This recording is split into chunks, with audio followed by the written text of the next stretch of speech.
সরল সুদ কষা কোষে দেখি 2 1 নম্বর অঙ্কটা কি বলেছে, দুই বন্ধু একসঙ্গে একটি ছোট ব্যবসা চালাবার জন্য বার্ষিক 12% সরল সুদের হারে একটি ব্যাংক থেকে 15,000 টাকা ধার নিলেন।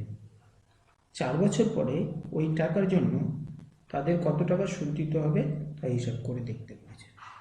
তাহলে এখানে আমরা কিভাবে অঙ্কটা করব, এটা হচ্ছে সরল সুদের অঙ্ক। তাহলে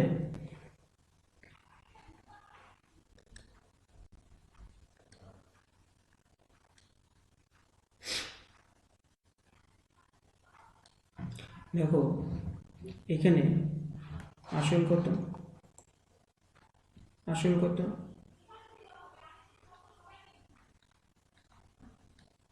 আসল পি, পি আমাদের বলেছে এখানে 15,000 টাকা, 15,000 টাকা। সময়, সময় কত, সময় হচ্ছে টি, টি কত বলেছে, সময়টা আমাদের এখানে বলেছে 4 বছর, 4 বছর। এবং সুদের হারটা কত বলেছে, সুদের হার আর বলেছে আমাদের 12%। তাহলে আমাদের ইন্টারেস্ট বের করতে বলেছে, আই মানে সুদ কত সেটা বের করতে বলেছে। তাহলে আমাদের ফর্মুলা হিসাবে আমরা কি জানি, আই সমান সমান, আমরা কি জানি আই সমান সমান পিআরটি বাই 100।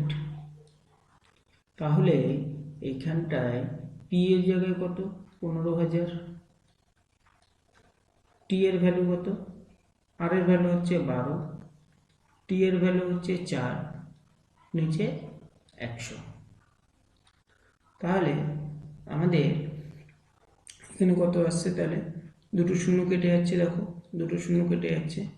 তাহলে আমাদের এখানে থাকছে 15 মানে 150 ইন্টু 12 ইন্টু 4, 4 15 কত 60, 600 ইন্টু 12 মানে 7,000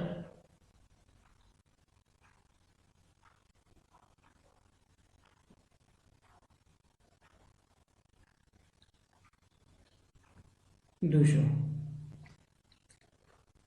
এত টাকা। তাহলে 7,200 টাকা কিন্তু আমাদেরকে পে করতে হচ্ছে 4 বছরের ইন্টারেস্ট। 4 বছরের ইন্টারেস্ট হচ্ছে 7,200 টাকা। তাহলে এটাই কিন্তু আমাদের উত্তর।